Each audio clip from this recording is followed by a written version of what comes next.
जब से क्लास वालों को पता चला कि मैं फेक यंग मास्टर हूँ, उनका एक्साइटमेंट लेवल ही अलग था। मॉक करने के लिए नहीं, बल्कि ये देखने के लिए कि आखिर एक गरीब दिखता कैसा है। चलो, किसी को तो पॉवर्टी सब्सिडी का कोटा मिल गया। नए अडॉप्टिव पेरेंट्स उन नॉवेल्स की तरह क्रूअल नहीं थे, जो सीधे घर से निकाल देते। रियल यंग मास्टर के तानों को इग्नोर करके उन्होंने मुझसे मेरा आगे का प्लान पूछा। मैंने बोला, जब आपका रियल बेटा वापस आ गया है तो मैं अपने रियल पेरेंट्स के पास जाऊंगा। मैंने हॉट टी का घूंट पिया। मुयावे को लगता था मेरी अपब्रिंगिंग अच्छी हुई है, मेरे डिसीजंस हमेशा क्लियर होते हैं। और अफसोस ब्लड रिलेशन जो नहीं था, कितना भी परफेक्ट क्यों ना वो रियल बेटा तो रियल ही होता है। मियावे ने रोकने की कोशिश नहीं की। कहा, न्यू फैमिली तुम्हें 3 मिलियन देगी, आगे का रास्ता तुम्हें खुद तय करना होगा। मैंने कहा, मैं आपके फेवर्स हमेशा याद रखूंगा। उसने लाइटली रिप्लाई किया, पैक करो, ओल्ड यू तुम्हें ड्रॉप कर देगा। मैं टेकअप रख कर ऊपर चला गया। स्टेयर्स के कॉर्नर पर पहुंचा ही था कि पीछे से मुशवान की आवाज़ आई, तुम्हारे अडॉप्टिव पेरेंट्स बहुत पुअर है, इतना लगेज रखने की जगह नहीं होगी, वहाँ इन लग्जरी आइटम्स का कोई यूज़ नहीं है। फर्स्ट मीटिंग में बैड इंप्रेशन मत देना। मैंने उसके एक्सप्रेशन की तरफ देखा और कहा, जो मैं नहीं ले जा रहा वो सब कचरा है, उसे फेंक दो। मुशवान नहीं फ्रीज हो गया। जो नहीं चाहिए वो फेंक दो, वो सब लिमिटेड एडिशन ब्रांड्स है, हर एक पीस का प्राइस माइंड ब्लोइंग है, ये तो पैसे जलाने जैसा हुआ। मुझे उसकी बातों पर हंसी आ रही। मैं चुपचाप ऊपर गया और अपना छोटा सा बैकपैक लिया, उसमें सिर्फ अपने आईडी डॉक्यूमेंट्स और फ़ोन रखा, बाकी कुछ भी नहीं। बिना किसी अटैचमेंट के मैंने मुंह फानने को छोड़ दिया। कार ने मुझे एक ओल्ड नेबरहुड के पास ड्रॉप किया। मैंने ऊपर डोर नंबर देखा और कंफर्म करके आयरन डोर पर नॉक किया।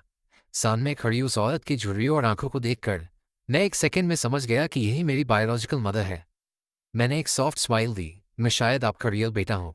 ये सुनते ही मदर ये बिल्कुल शॉक में फ्रीज हो गई। हम उस आयरन डोर के आर पार एक दूसरे को देखते रहे। मैंने पोलाइटली पूछा, क्या हम अंदर चलकर बात कर सकते हैं? मदर ये अचानक होश में आई और जल्दी से आयरन डोर खोलकर मुझे अंदर बुलाया।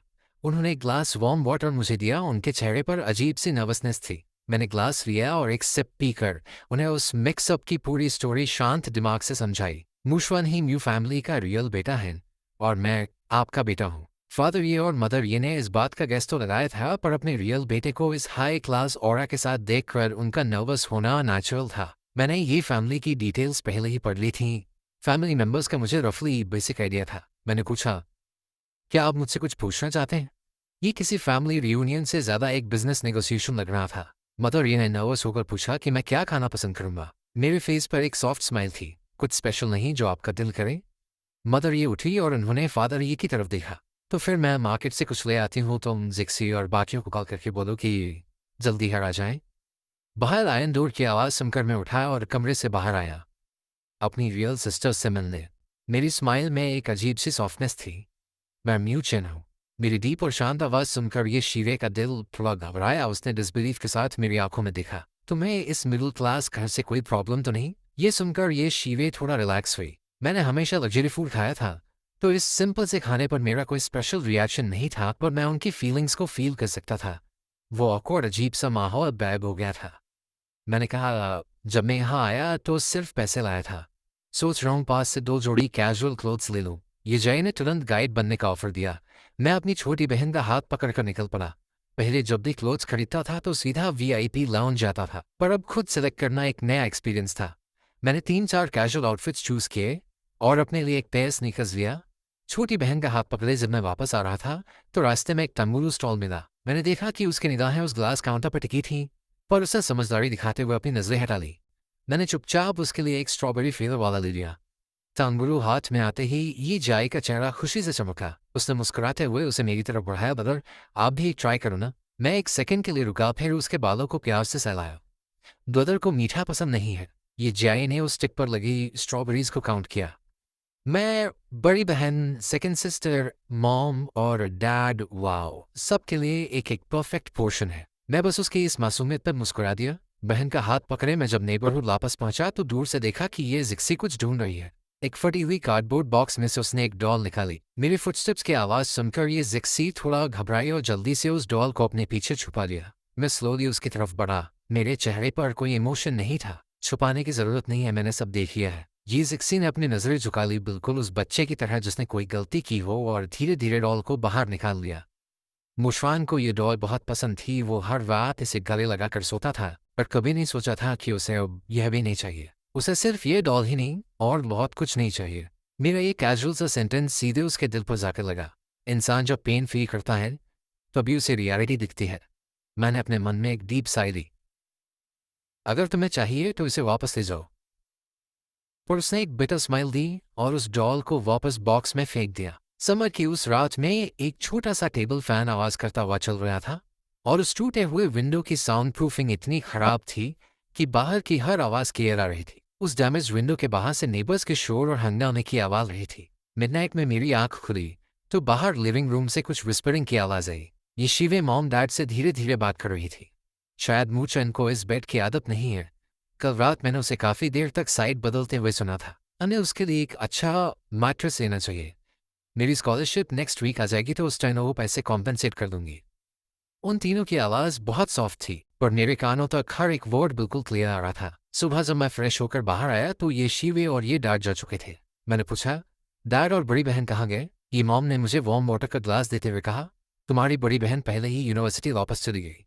तुम्हारे डैड उसे ट्रेन स्टेशन ड्रॉप करने गए हैं और वहां से वो सीधा कैब ड्यूटी पर जाएंगे। मॉर्निंग की ट्रेन टिकट थोड़ी चीप पड़ती है ना। ये शिवे क्लियरली पैसे सेव करने की कोशिश कर रही थी। वो इंसान जो एक एक पैसा बचाकर लाइफ जीता है सिर्फ इस डर से कि कहीं मुझे इस हार्ड बेड पर प्रॉब्लम ना हो, बिना सोचे मेरे लिए एक्सपेंसिव मैटर्स लेने को तैयार थी। मेरे दिल के किसी कोने में एक अजीब सा इमोशन ट्रिगर हो रहा था। ये जिक्सी तो सुबह ही अपनी पार्ट टाइम जॉब पर चली गई थी। तभी अचानक दरवाजे पर कुछ डिस्टर्बेंस की आवाज हुई और अगले ही पल फादर ये घबराए हुए अंदर आए।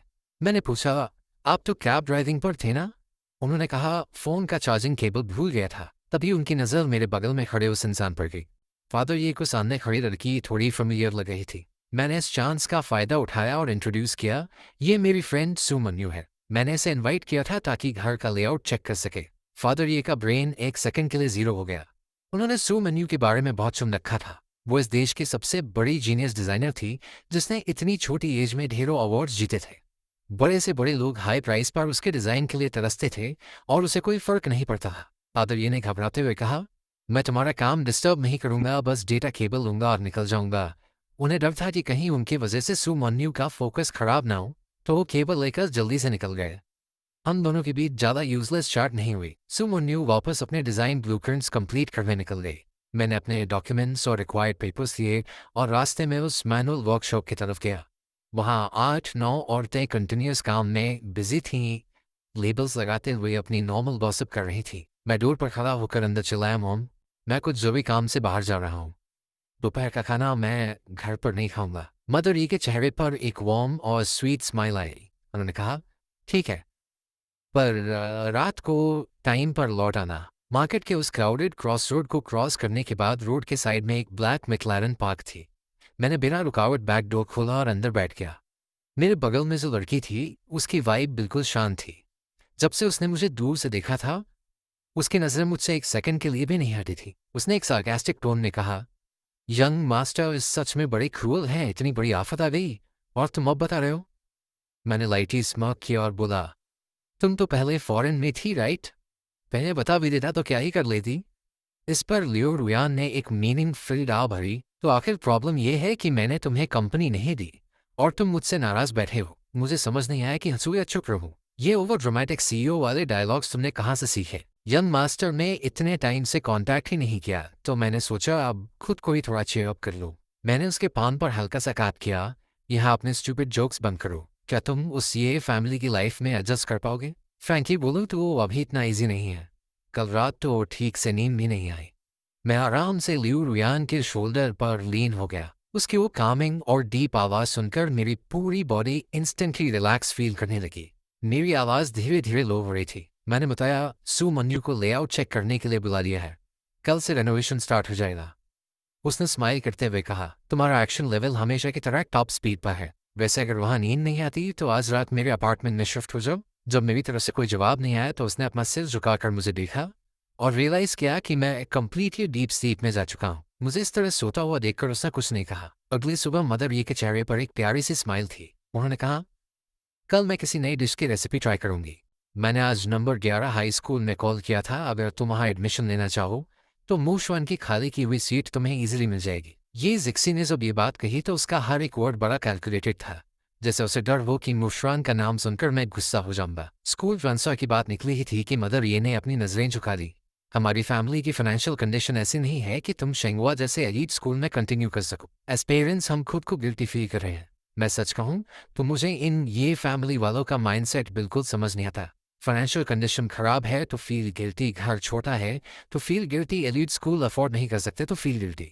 पर इसमें गिल्टी होने वाली क्या बात है? लाइफ में जो भी आपको चाहिए उसके लिए खुद फाइट करना पड़ता है। दूसरों के सपोर्ट पर जिंदा रहकर आप कभी अपना लेवल अप नहीं कर सकते, फिर चाहे वो आपकी खुद की फैमिली क्यों ना हो। ये रियलिटी चेक मैंने न्यू फैमिली में रहकर ही सीखा था। ट्रांसफर के बारे में इतना सोचने के लिए थैंक्स सेकंड सिस्टर, लेकिन मैं शेंगुआ में ही कंटिन्यू करूंगा। इससे पहले कि मदर ये अपनी एक पेंशन जाहिर करती, मैं उनका अगला थॉट समझ चुका था। मैंने अपना हाथ आगे बढ़ाकर उन्हें चुप कराया। शेंगवा हाई स्कूल में फर्स्ट रैंक लाने पर फुल ट्यूशन फी वेव हो जाती है, इसलिए आप लोगों को मेरे सामने गिल्टी फील करने की कोई ज़रूरत नहीं है। मुझे लाइफ में जिस चीज़ की दरकार होगी मैं खुद उसे अचीव कर लूँगा। ये मेरा पर्सनल करियर और मेरे सपने हैं, इनका बोझ आप लोगों को उठाने की कोई ज़रूरत नहीं। ये बातें सुनकर मदर ये की आंखें थोड़ी लाल हो गईं। उनकी आंखों में आंसू थे जो बस गिरने वाले थे, पर उन्होंने किसी तरह खुद को कंट्रोल किया और एक डीप रिलीव्ड स्माइल दी। ये जिक्सी ने भी अपने बिखरे हुए इमोशंस को संभाला और अपने चेहरे पर वही सूदिंग और वार्म स्माइल ले आई। उसने कहा, अगर तुम वहाँ अपनी जगह बना सकते हो तो हम तुम्हारे इस डिसीजन को ज़रूर सपोर्ट करेंगे। वैसे भी शेंगुआ और हमारा स्कूल ज़्यादा दूर नहीं है। अब से स्कूल के बाद मैं तुम्हें पिक करने आ जाया करूँगी। डिनर के बाद ये जिक्सी किचन में चली गई और मैं अपने कमरे में आकर होमवर्क कंप्लीट करने लगा। अभी सुबह ब्रेकफास्ट के बाद पूरी फैमिली अपने काम और स्कूल जाने के लिए रेडी थी। मैंने कल रात ही लियू रुइन को एक ड्राइवर अरेंज करने का ऑर्डर दिया था और एक आलीशान कार रोड के उस कॉर्नर पर हमारा वेट कर रही थी। मदर ई को बाय बोलने के बाद हम तीनों स्ट्रीट की तरफ बढ़े। ये जिक्सी की नज़रें जब उस वीआईपी गाड़ी पर पड़ी तो वो वहीं जम गई। मैंने उस लग्जरी गाड़ी के टोयोटा लोगो पर एक शार्प नज़र डाली। मैंने लियू रुयान को सबसे सस्ती गाड़ी भेजने को कहा था, पर किसे पता था कि वो लेटेस्ट एल्फर्ड भेज देगी। उसके लेवल के हिसाब से ये सस्ती थी, पर हमारी ये फैमिली की उस पुरानी सेकेंड हैंड कार के कंपैरिजन में ये कार आसमान छूती लग रही थी। उसने घबराते हुए पूछा, क्या ये तुम्हारे फ्रेंड की कार है? ये जिक्सी को अपनी आंखों पर यकीन नहीं हो रहा था। मूव फैमिली छोड़ने के बाद भी मेरे पास ऐसी हाई लेवल सर्विस कैसे आ सकती है? क्या मैं सच में मूव फैमिली का यंग मास्टर हूँ? मैं बिल्कुल काम एंड फोकस में था, जीरो पैनिक, बस अंदर ही अंदर लियू रुयन की इस ओवर एक्टिंग से इरिटेट हो रहा था। ये जय शांति से बैक सीट पर बैठ चुकी थी। मैंने कहा, सेकंड स्टर, अपनी पार्ट टाइम जॉब की लोकेशन सेंड करो। तब जाकर ये जिक्सी को रियलिटी का होश आया। ड्राइवर ने स्मूथ कंट्रोल के साथ कार को स्टार्ट किया। मैंने अपने फ़ोन पर वीचैट खोला और सीधे लियू रुयान को मैसेज पंच किया, सच बता, ये नई गाड़ी तूने अभी खरीदी है ना? नंबर क्या है? स्कूल जाने में 1 घंटे से ज़्यादा लगता है, मुझे लगा लॉन्ग टाइम बैठने से तुम्हें अनकंफर्टेबल फील होगा। और वैसे भी मुझे शो ऑफ करने का मौका मिल गया। मैंने स्क्रीन पर रिप्लाई लिखा और उस डिस्कशन को वहीं डेड एंड दे दिया। मैं जानता था कि उसने यह सब सिर्फ मेरे कंफर्ट के लिए किया है। रात को डिनर के बाद मैं शावर लेकर जल्दी सो गया। बाहर लिविंग रूम में अकेले ही कपल बैठे थे। मदरी के दिमाग में एक इंटेंस कैलकुलेशन चल रही थी, जैसे कोई बड़ी मूवमेंट का फाइनल कॉल हो। हम इस तरह से मूड चैन के कनेक्शन और बैकग्राउंड को अंडर एस्टिमेट नहीं कर सकते। अभी भी टाइम है, हमें अपनी एज का फ़ायदा उठाकर एक बार और फाइट करनी चाहिए। फादर ये ने उस स्पार्क को फील किया और फुल सपोर्ट के साथ नॉट करते हुए बोले, सच कहूँ तो मूड चैन के आने के बाद से मेरा दिमाग भी यही सिग्नल दे रहा है। अगर इस फैमिली की रियलिटी चेंज करनी है और एक बेटर लाइफ चाहिए तो हम यूं चुपचाप कॉम्प्रोमाइज़ नहीं कर सकते। बेटर लाइफ के लिए हमें इस वीक सिचुएशन में कॉम्प्रोमाइज़ नहीं करना चाहिए। ये प्राइवेट कैब चलाकर सिर्फ स्ट्रगल के पैसे मिलते हैं, आखिर में हमें खुद का बिजनेस स्टार्ट करना पड़ेगा। उन्होंने एक गहरी सांस ली, चेहरे पर टेंशन के साइंस थे, पर मार्केट में अभी बिजनेस करना आसान नहीं है। फादर ये ने पूरे डिटर्मिनेशन के साथ अपनी वाइफ का कंधा मजबूती से पकड़ा। उनके टोन में एक अग्रेसिव होप थी। हम अपनी पहली बार में सक्सेसफुल हुए थे ना, तो कंफर्म है कि हम दूसरी बार भी सक्सेसफुल होंगे। बस कुछ दिन पहले थोड़ा ग्राउंड सर्वे और मार्केट रिसर्च फोकस के साथ कर लेते हैं, उसके बाद एक सॉलिड अटैक करेंगे। अभी सुबह फादर ये छोटी बहन को उसके स्कूल छोड़ने गए। मेरा करंट बेस शेंगवा हाई स्कूल इस सिटी का सबसे टॉप क्लास प्राइवेट इंस्टीट्यूशन है और ये जिक्सी का स्कूल ठीक उसके ऑपोजिट साइड पर था। हम दोनों ने एक साथ आम लोगों की बस से जाने का डिसीजन लिया। बस स्टेशन हमारे एरिया के काफ़ी क्लोज था और जब हम अंदर एंटर हुए तो बस में अभी भी बहुत सारी एम्प्टी सीट्स थी। ये जिक्सी ने आगे बढ़कर स्कैन मशीन पर एक कार्ड 2 बार पंच किया और मुझे कवर करते हुए आखिर की एक सीट पर बैठा दिया। मेरी नज़र उसके बैकपैक की चेन पर झूल रहे उस बस कार्ड पर टिकी थी। मेरी पूरी लाइफ का ये पहला सीन था किसी पब्लिक बस में, और ये कार्ड सिस्टम भी मेरे लिए बिल्कुल एक नया गैजेट जैसा था। मुझे लगा ये सिस्टम काफ़ी कन्वीनियंट है। मैंने इंटरेस्ट के साथ पूछा, तुम्हारा ये बस कार्ड किधर से बनता है? मुझे भी ऐसा एक पास अपने बैग पर टांगना है। ये जिक्सी ने कुछ सेकंड्स के लिए एक डीप साइलेंस मेंटेन किया। फिर उसने अपना वो कार्ड निकाला और सीधे मेरे हाथ में दे दिया। ये कार्ड बनवाने के लिए मेन ब्रांच जाना पड़ता है, तब तक तुम इसे एज अ बैकअप यूज कर सकते हो। मैं पूछा, अगर मैं इसे ले लूंगा तो तुम डेली सर्वाइव कैसे करोगी? उसने बताया, अब लाइफ डिजिटल हो गई है, फोन से बारकोड स्कैन करके एंट्री की जा सकती है। ये जिक्सी ने अपनी टेंशन छुपाते हुए एक बहुत ही जेंटल स्माइल दी। वो समझ गई थी कि मेरी क्यूरियोसिटी इस लोकल कार्ड में अटकी हुई थी, तो उसने बिना आर्गुमेंट के चुपचाप मुझे यहाँ पकड़ा दिया। मैंने बिना सोचे इसे अपने बैकपैक पर फिट कर लिया। अब अगले हर स्टॉप पर भीड़ बढ़ने लगी थी। ये वो टाइम था जब स्टूडेंट्स और वर्कर्स के साथ साथ मार्केट में अंडे लूटने वाले बुजुर्ग लोगों की एंट्री होती है। भीड़ बढ़ने लगी और अचानक से बस का कैबिन क्राउडेड हो गया। एयर फ्लो बिल्कुल रुक गया था और पसीने की वो खराब बदबू पूरी हवा में भरी हुई थी। पुराना मुशवन इस गंदगी और क्राउडिंग से सख्त नफरत करता था। वो पब्लिक ट्रांसपोर्ट को अपने लेवल से नीचे मानता था। ये जिक्सी ने धीरे से अपनी आंखें घुमाकर मेरी कूल वाइट स्किन पर एक नज़र डाली। मैं इन सबके बीच किसी बॉस की तरह शांति से विंडो के पास बैठा था। बाहर की हवा मेरे बालों से टकरा रही थी और मेरी ब्राइट आंखें एक बच्चे की तरह इस रियलिटी को क्यूरियस होकर देख रही थी। ये जिक्सी को पहली बार ये फील हुआ कि ये ओवरली मैच्योर दिखने वाला उसका भाई असल में एक क्यूट साइड भी रखता है। इन बस ड्राइवर्स का कंट्रोल हमेशा रफ और तेज होता है, स्टूडेंट्स का टाइम वेस्ट ना हो, इसलिए ड्राइवर ने सिर्फ 40 मिनट में हमें हमारी लोकेशन पर पहुंचा दिया। स्टेशन ठीक उस नंबर 11 स्कूल के गेट के पास था और अब ये जिक्सी मुझे डायरेक्टली मेरे गेट तक एस्कॉर्ट करने पर अड़ गई थी। टाइम अभी हमारे हाथ में था तो हम बिल्कुल चिल मोड में आगे बढ़ रहे थे। उस रोड पर एक के बाद एक हाई स्पीड लग्जरी कार्स हमारे पास से निकली। कुछ गाड़ियों के विंडो मिरर नीचे हुए और लोग चिल्लाकर मुझे ग्रीट कर रहे थे। ये नज़ारा देखकर ये जिक्सी के दिल का डर बिल्कुल क्लियर हो गया था। उसे पहले टेंशन थी कि मेरे रियल स्टेटस को जानने के बाद कहीं बाकी लोग मुझ पर गैंग अप ना कर लें। शंगवा हाई स्कूल के ग्रैंड गेट तक पहुंचते पहुंचते ये जिक्सी की हिम्मत आगे बढ़ने की नहीं हुई। उसने कहा, आफ्टरनून स्कूल के बाद मैं यहीं से तुम्हारा पिकअप करूंगी। उसके ऑकवर्ड हेजिटेशन को समझकर मैंने कैजुअल स्माइल दी और नॉड करते हुए अग्री किया। तभी एक बुलेट की तरह एक टॉल फिगर मेरी तरफ दौड़ता हुआ आया। एक स्ट्रांग और एंथुजियास्टिक हक की वजह से मेरा बैलेंस थोड़ा हिल गया। लिन जियाजुन ने मेरे शोल्डर्स को किसी पत्थर की तरह कसके पकड़ा हुआ था, लेकिन उसकी नजरें ठीक मेरी सेकंड सिस्टर पर टिकी थी। मैं हैरान रह गया। मैंने अपनी आवाज़ बदलकर फेक कॉफ करते हुए एक वार्निंग सिग्नल दिया। तब जाके कहीं लिन जियाजुन का शॉक टूटा और वो रियलिटी में वापस आया। ये फैमिली की सेकंड डॉटर को पहचानते ही उसने फौरन सीधे खड़े होकर अपने कपड़े ठीक किए। मैं मू चैन का क्लासमेट लिन जैजन हूँ और अब इसका पर्सनल बॉडीगार्ड भी। मैंने कंफ्यूज होकर अपना सिर झुकाया और पूछा, तुम्हें बॉडीगार्ड की आइडेंटिटी कब मिली? लिन जैजुन ने मेरे कान में फुसफुसाया, ये मिस लिू का स्पेशल ऑर्डर है। उन्हें डर था कि तुम्हारे फेक यंग मास्टर वाले स्टेटस की वजह से कोई तुम्हें बुली ना करे। ये कहकर वो वापस स्ट्रेट खड़ा हुआ, मेरे कंधे पर हाथ रखा और ये जिक्सी को स्माइल करते हुए गारंटी दी, सेकंड सिस्टर आप 100% रिलैक्स रहिए। मैं ताइक्वांडो का ब्लैक बेल्ट चैंपियन हूँ। किसी में इतनी हिम्मत नहीं जो मुंह चैन के एक बाल को भी छू सके। ये जिक्सी ने उस चीयरफुल लड़के को देखा और उसके चेहरे पर एक वार्म स्माइल आ गई। तो फिर मुंह चैन की केयर करने के लिए थैंक यू। लिन जियाजोन एकदम से ब्लश करने लगा और अपने हाथ हिलाते हुए बोला, सेकंड सिस्टर आप जल्दी स्कूल वापस क्लास के लिए जाइए, मैं भी क्लास जा रहा हूँ।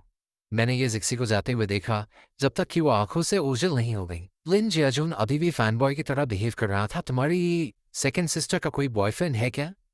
क्या उन्हें मेरा तुम्हारा ब्रदर इन लॉ बनना पसंद आएगा? मैंने हेल्पलेस होकर एक गहरी सांस ली और अपनी रिस्ट वॉच देखी। बेल बजने में बस 15 मिनट बाकी हैं और मैं तुम्हारे चक्कर में लेट नहीं होना चाहता।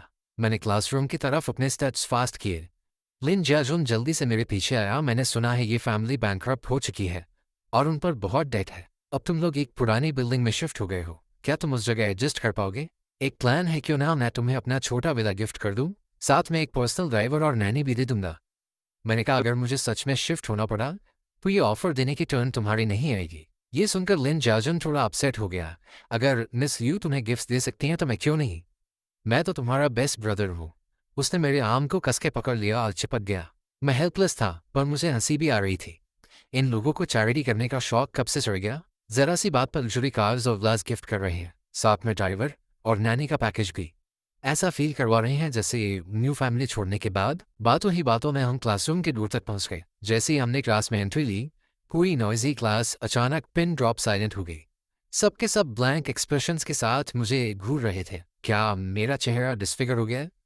तुम सब ऐसे देख रहे हो जैसे कोई भूत देख लिया हो। मेरा एक कैजुअल मजाक सुनकर सबने रिलैक्स फील किया और जोर से हंसने लगे। कौन सा प्लास्टिक सर्जरी हॉस्पिटल तुम्हारे फेस को टच करने की हिम्मत करेगा? एक ने पूछा, क्या वो बात सच है?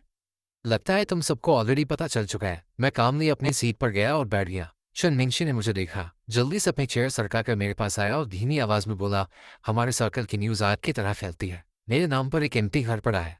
तुम्हारे करंट घर से तो बेटर ही होगा ना, तुम वहाँ आकर शिफ्ट हो जाओ।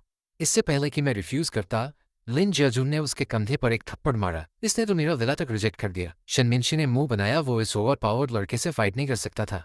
सब लोग मिलकर शोर मचाते हुए मजाक कर रहे थे। उन्हें पता ही नहीं चला कि होमरूम टीचर जोशरी में कब क्लास में आ गई, कौन से नेशनल सीक्रेट डिस्कस हो रहे हैं इतनी एनर्जी के साथ। पूरे फ्लोर पर सबसे ज्यादा शोर तुम्हारी क्लास से ही आता है। टीचर का गुस्से वाला फेस देखकर सब जल्दी से अपनी सीट्स पर वापस गए और चुपचाप बैठ गए।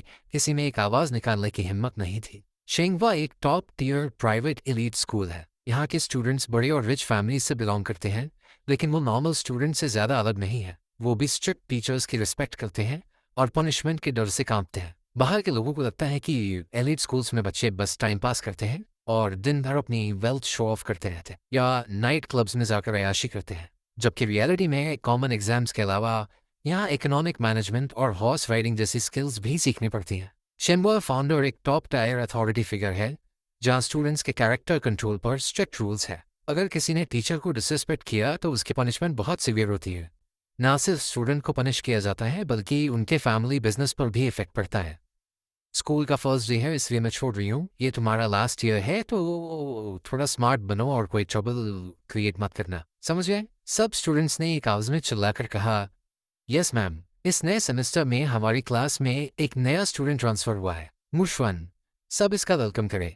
सब ने एक अजीब से सस्पेंस के साथ तालियां बजाईं। कुछ दिनों की हाई इंटेंसिटी एटिकेट ट्रेनिंग के बाद मुशवन के अंदर फाइनली एक यंग मास्टर वाला एटीट्यूड झलक रहा था। उसने एक परफेक्ट स्माइल दी और कामली खुद को इंट्रोड्यूस किया, मैं मुशवन हूँ। बचपन में एक एक्सीडेंट की वजह से मैं बदल गया था। अब फाइनली मुझे मेरे रियल पेरेंट्स मिल गए हैं। मैं होप करता हूँ कि इस आने वाले साल में मैं आप सबके साथ अच्छी तरह कनेक्ट कर पाऊँ। मुशवन ने एक कस्टम मेड कैजुअल सूट पहना था और अपने चेहरे पर एक जेंटल और एलिगेंट लुक मेंटेन किया हुआ था। अगर ये इसका पुराना स्कूल होता तो शायद वहाँ मू फैमिली के यंग मास्टर का टैग देखकर सब उसके पीछे भागते। और बदकिस्मती से ये शेंगुआ है, जहाँ हर एक स्टूडेंट किसी पावर या इन्फ्लुएंस से जुड़ा है। उसका ये फेक ड्रामा यहाँ किसी के सामने नहीं चलने वाला था। उसकी बात खत्म होते ही क्लास में एक डेड साइलेंस छा गया। उसका ये प्रिटेंशियस एटीट्यूड देखकर शनमिनशी इरिटेट हो गया। उसने केयरलेसली एक सार्कास्टिक कमेंट पास किया, मू फैमिली का ट्रू यंग मास्टर तो वाकई एक्स्ट्रॉर्डनरी है। जैसे ही उसने मू फैमिली में एंट्री मारी, उसने फौरन मू चेंग को घर से बाहर निकाल फेंका। ये सुनकर मू श्वन की आंखें अचानक वाइब्रेट हुईं। अपनी इनोसेंट और विक्टिम वाले वाइट लोटस पर्सोना में आते हुए उसने अपनी पलकें झुकाई जैसे किसी बहुत डीप कॉन्फ्लिक्ट में हो। मैंने सोचा था कि जिन अडॉप्टिव पेरेंट्स ने उसे 17 साल तक रेज किया है, वो उन्हें छोड़कर नहीं जाएगा। पर मुझे उम्मीद नहीं थी कि वो डैड से सीधा 3 मिलियन मांगकर वहां से चला जाएगा बिना एक बार पीछे मुड़े। मुझे वाकई समझ नहीं आता, मेरा बड़ा भाई इतना हार्टलेस कैसे हो सकता है? तुम इतने घटिया कैसे हो सकते हो? एक गुस्से भरी आवाज ने उस शांत क्लासरूम की साइलेंस तोड़ दी।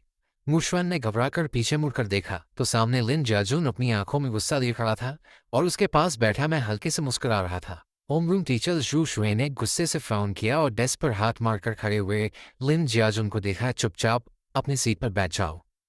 मुशवन ने अपने फेस पर आई उस विट्ठी वाली स्माइल को छुपाया और अपने कपड़े के किनारे को कसकर पकड़ लिया, बिल्कुल किसी बेचारे विक्टिम की तरह। अडॉप्टिव पेरेंट्स की फाइनेंशियल कंडीशन ठीक नहीं है।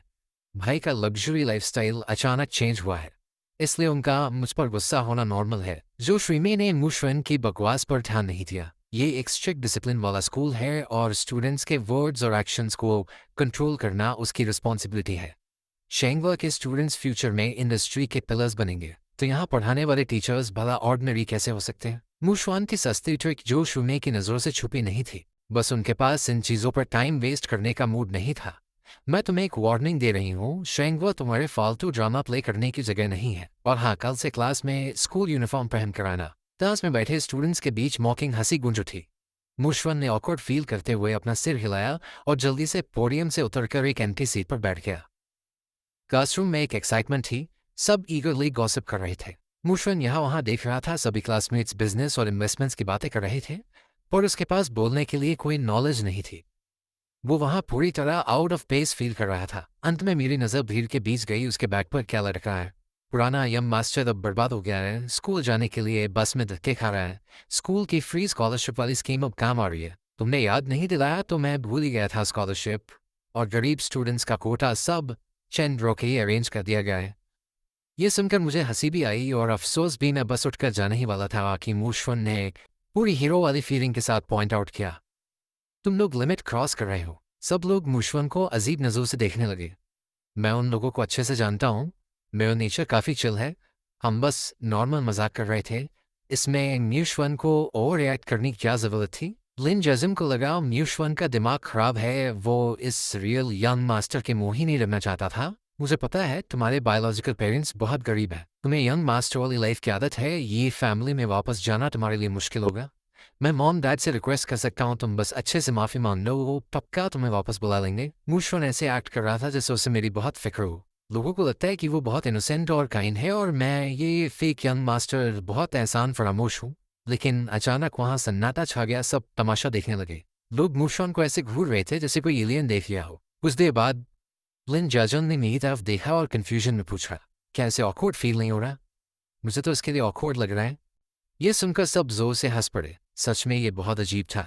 मैं सच में तुम्हारे भले के लिए बोल रहा हूँ। ये फैमिली बैंकरप्ट हो गई है, वो तुम्हें अच्छी लाइफ नहीं दे सकते। मॉम डैड नेचर के बहुत अच्छे हैं, बस अभी गुस्से में हैं। उन्हें बुरा लगा कि तुमने पुरानी मेमोरीज की कोई वैल्यू नहीं की और बस पैसे लेकर चले गए। तुम जाकर मॉम डैड से माफ़ी मांग लो, वो पक्का तुम्हें न्यू फैमिली में वापस ले लेंगे। ये सुनकर मैं बिना कुछ बोले बस हंस दिया। मूव फैमिली में पूरे 17 साल बिताने के बाद मैं उन दोनों को मूशवन से बेहतर जानता हूँ।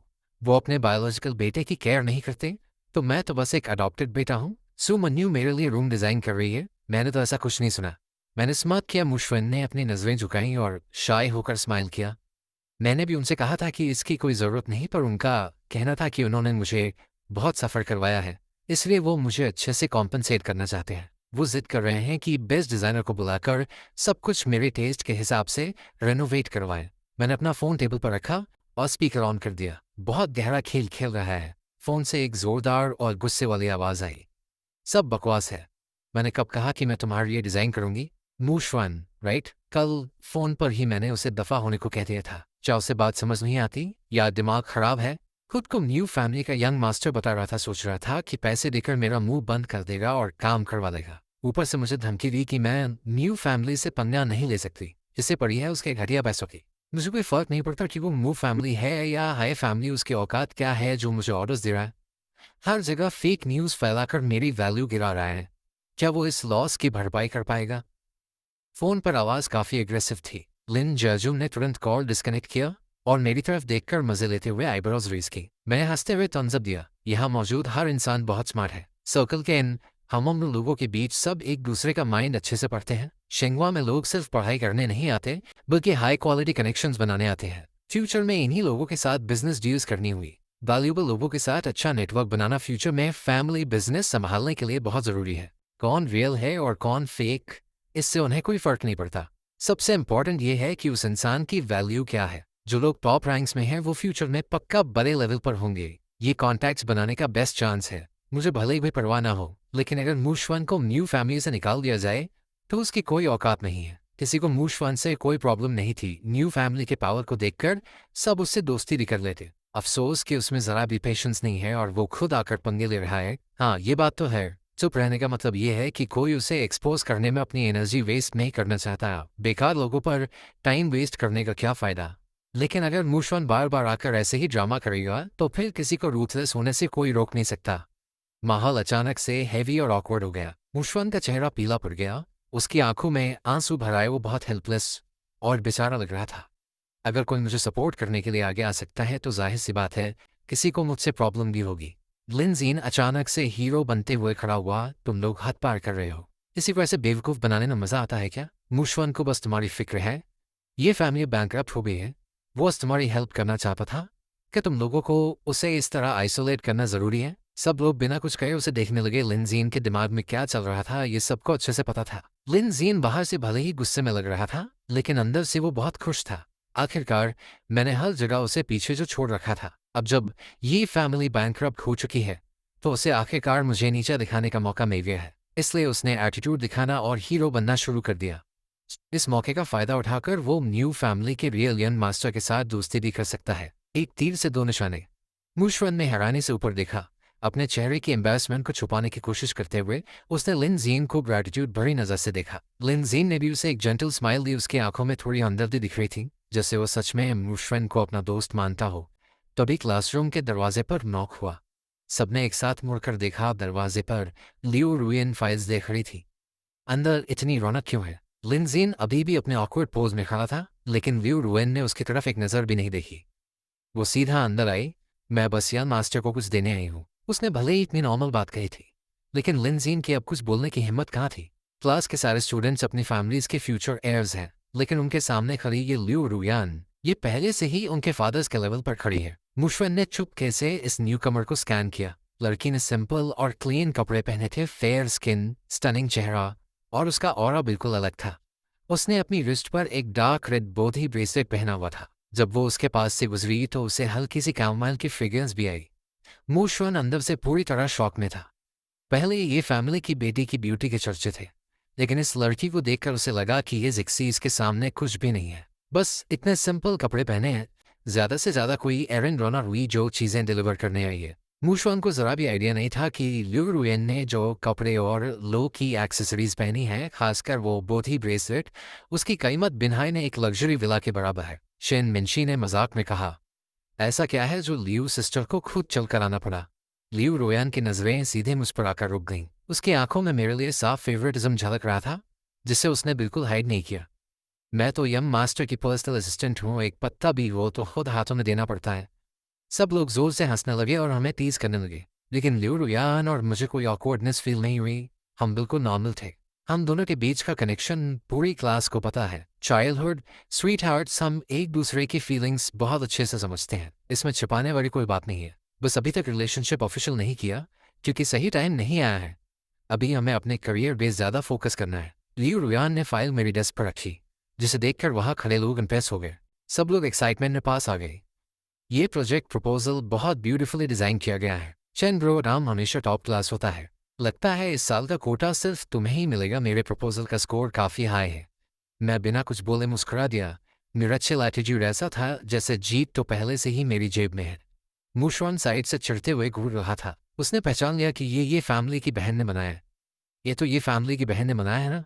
एक बच्चे का किया हुआ रैंडम सा काम, उसे मेन प्रोजेक्ट मटेरियल की तरह यूज करना, दूसरे कॉम्पिटिटर्स की बेइज्जती है। शिनमिनशी ने उसे अजीब नजरों से देखा।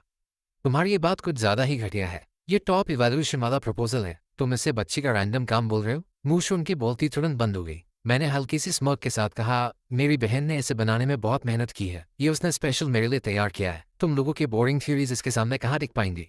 बिग आवाज में उसके लिए साफ प्रोटेक्शन था। सब लोग मजाक में कंप्लेन करने लगे कि मैं अपनी बहन की साइड ले रहा हूँ। लियू सिस्टर, जरा इसे कंट्रोल करो यार। लियू रोयान ने अपने हाथ पॉकेट में डाले और मेरी डेस्क पर हल्का सा लीन किया। हमेशा यंग मास्टर ही मुझे कंट्रोल करते हैं। मेरी क्या औकात जो मैं इन्हें कंट्रोल करूं? ये सुनकर मैं आगे की तरफ झुका और सीधा लियू रुआन के ब्रेसलेट को उंगलियों में फंसा दिया। मुशवन चिढ़ते हुए आगे आया, तुम इस स्कूल की स्टूडेंट नहीं हो ना? मैं समझ सकता हूँ कि तुम पैसे कमाने के लिए काम कर रही हो। लियू रुआन ने कन्फ्यूजन में अपनी आंखें छोटी की। मुझे पता था कि मुशवन का दिमाग थोड़ा खराब है, लेकिन ये नहीं सोचा था कि वो इतना अंधा होगा। वहां अचानक सन्नाटा छा गया। इसी ने सच में लियू रुयान को एरन रोनल बोल दिया। ये शायद इस साल का सबसे बड़ा जोक है। लिन जियाजुन हंस हंस कर पागल हो गया।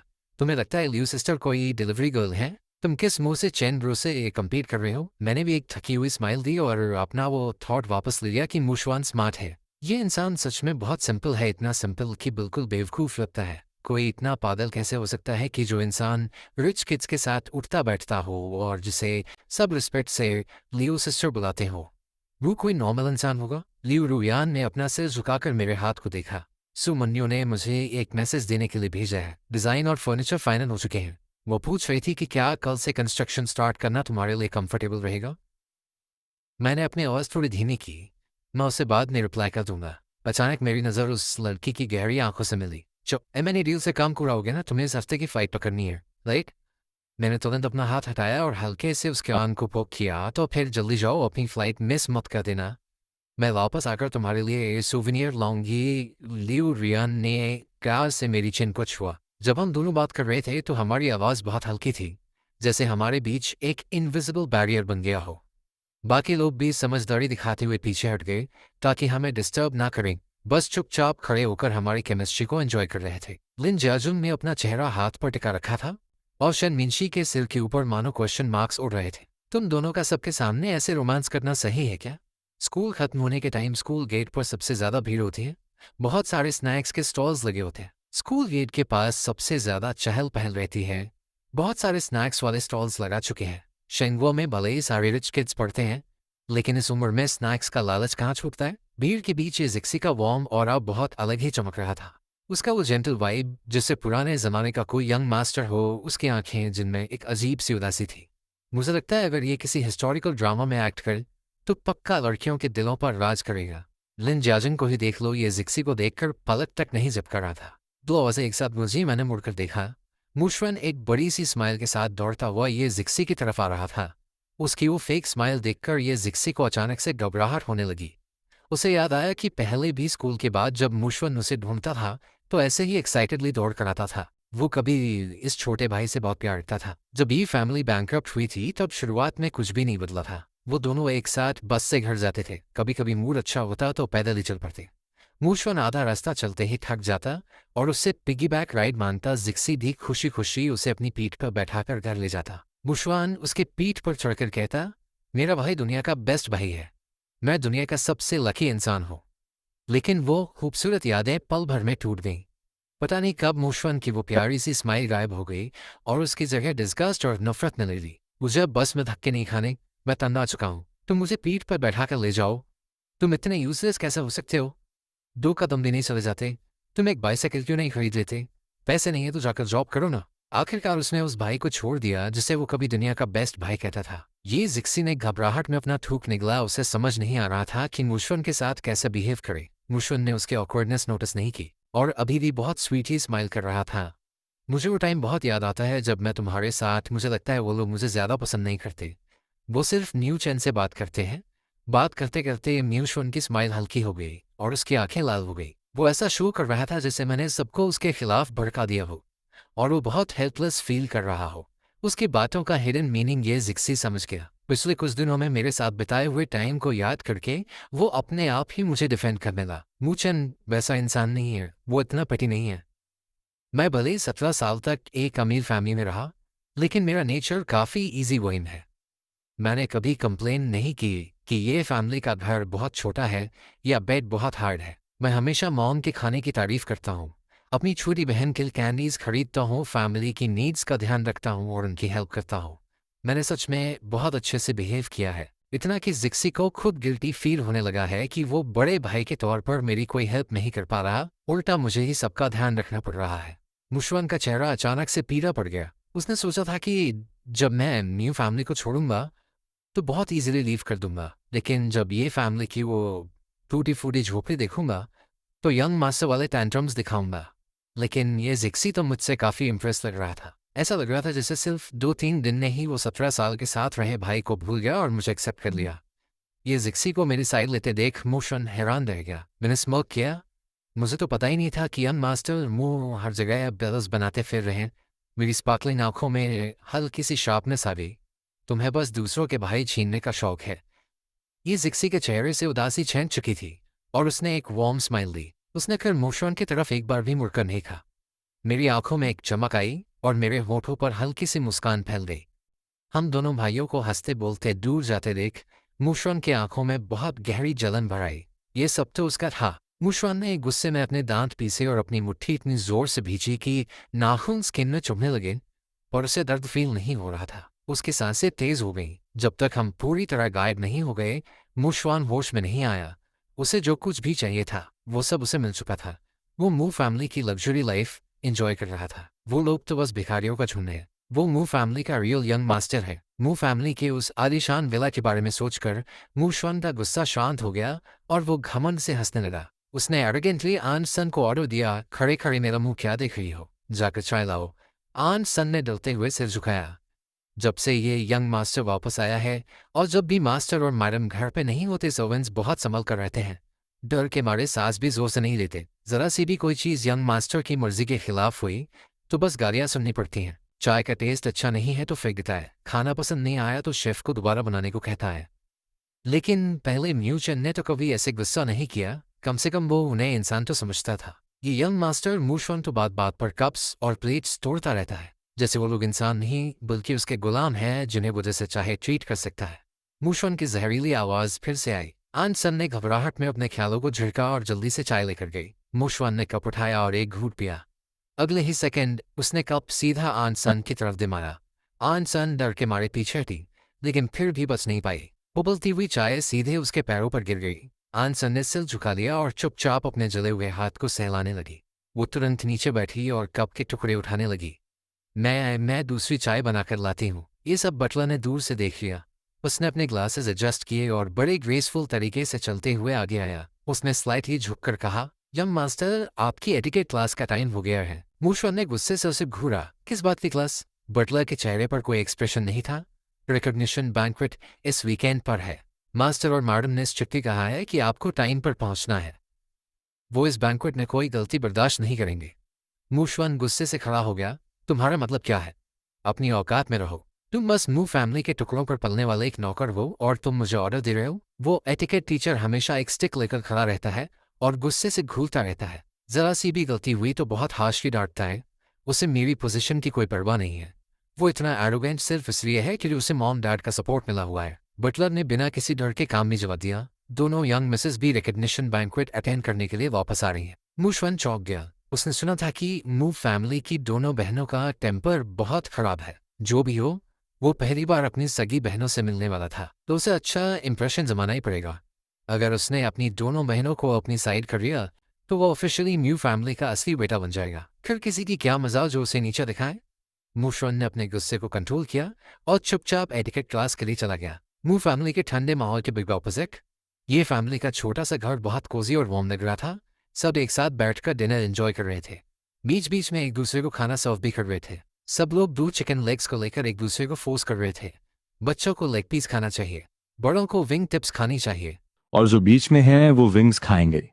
ये मॉम ने हंसते हुए जिक्सी की प्लेट में एक चिकन विंग रख दिया और चिकन लेग्स मुझे और छोटी बहन को दे दिए। ये जिक्सी का मूड आज रोज से काफी अच्छा लग रहा था। शायद मूशवन से दोबारा मिलने के बाद उसने फाइनली मूव ऑन कर लिया था। मैंने अपनी प्लेट में रखे उस चिकन लेग को देखा तो मुझे अंदर से एक अजीब सी गर्माहट महसूस हुई। मू फैमिली में डाइनिंग टेबल रूल्स बहुत स्ट्रिक्ट थे।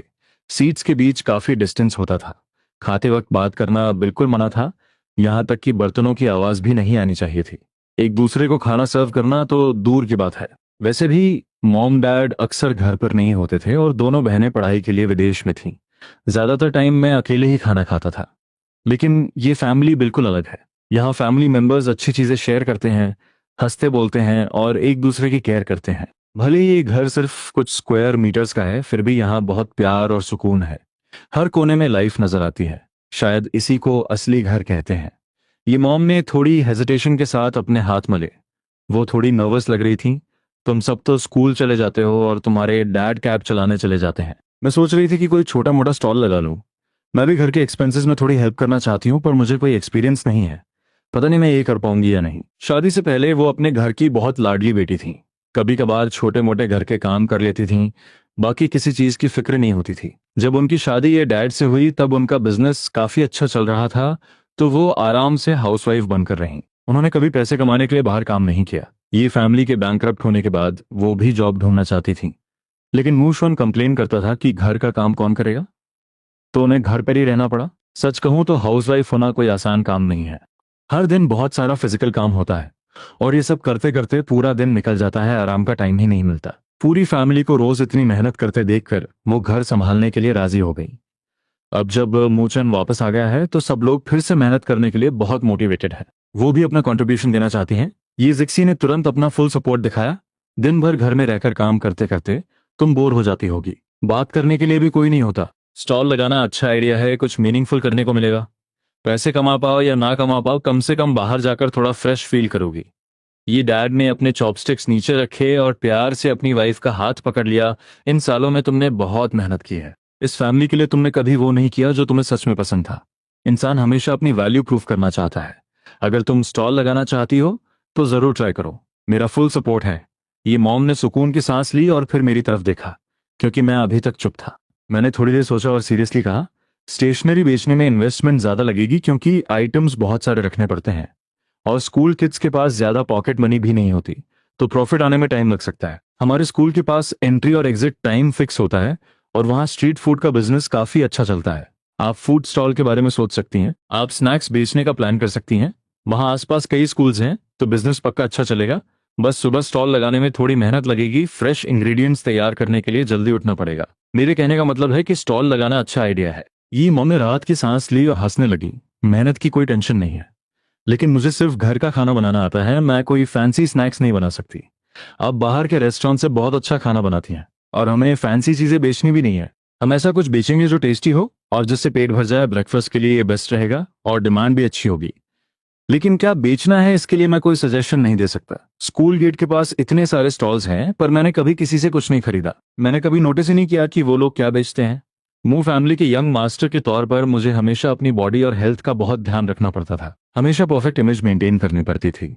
मूव फैमिली का मानना था कि स्ट्रीट फूड खाने से उनका स्टेटस खराब होगा और रोड साइड स्टॉल पर खाने से फैमिली की रेपुटेशन बर्बाद हो जाएगी। मूव फैमिली में बिताए उन सालों में मैंने अपनी फूड क्रेविंग्स को पूरी तरह खत्म कर दिया था। यहाँ कि जब उन्हें लगा कि मैं बहुत कम खा रहा हूँ तो उन्होंने कई बार शेफ्स भी बदल दिए। मुझे बाद में समझ आया कि मेरी भूख कम होने का रीजन शेफ नहीं था, बल्कि न्यू फैमिली का वो घुटन भरा माहौल था। ये जिक्सी ने थोड़ी देर सोचा। मिडिल स्कूल के टाइम स्कूल गेट के पास एक चावल बॉल वाला स्टॉल था। उसके चावल बॉल्स बहुत टेस्टी होते थे। आजकल स्कूल के बाहर कोई चावल बॉल्स नहीं बेचता, तो अगर हम बेचें तो बिजनेस अच्छा चलेगा। मॉम डैड ने एक दूसरे की तरफ देखा, उन्हें भी ये आइडिया काफी अच्छा लगा। कल इंग्रेडिएंट्स खरीद कर लाते हैं और ट्राई करते हैं। तुम लोग बस टेस्ट करके बताना कैसा बना है। ये मॉम इतनी एक्साइटेड कभी नहीं लगी थी। अपने परिवार के लिए पैसे कमाने के ख्याल से ही उन्हें एक अजीब सी एनर्जी मिल गई थी। ये डैड ने एक इंपॉर्टेंट पॉइंट उठाया, अगर हम चावल बॉल्स बेचेंगे तो क्या हमें एक स्पेशल कार्ट नहीं बनवानी पड़ेगी। मैंने स्टॉल वालों को देखा है, उनके पास मोस्टली कस्टमाइज्ड कार्ड्स होती हैं जहां हर चीज अपनी जगह पर परफेक्टली सेट होती है।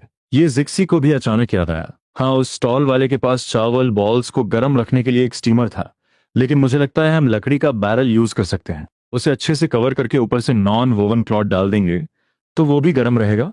ये डैड ने खुशी से अपनी जांग पर हाथ मारा। कल मैं अपने ड्राइवर दोस्तों से पूछता हूँ कि ये कार्ट कहाँ से मिलेगी। चलो अब ये डिसाइड करते हैं कि चावल बॉल्स में फिलिंग क्या डालनी है ताकि कल इंग्रेडिएंट्स ला सकें।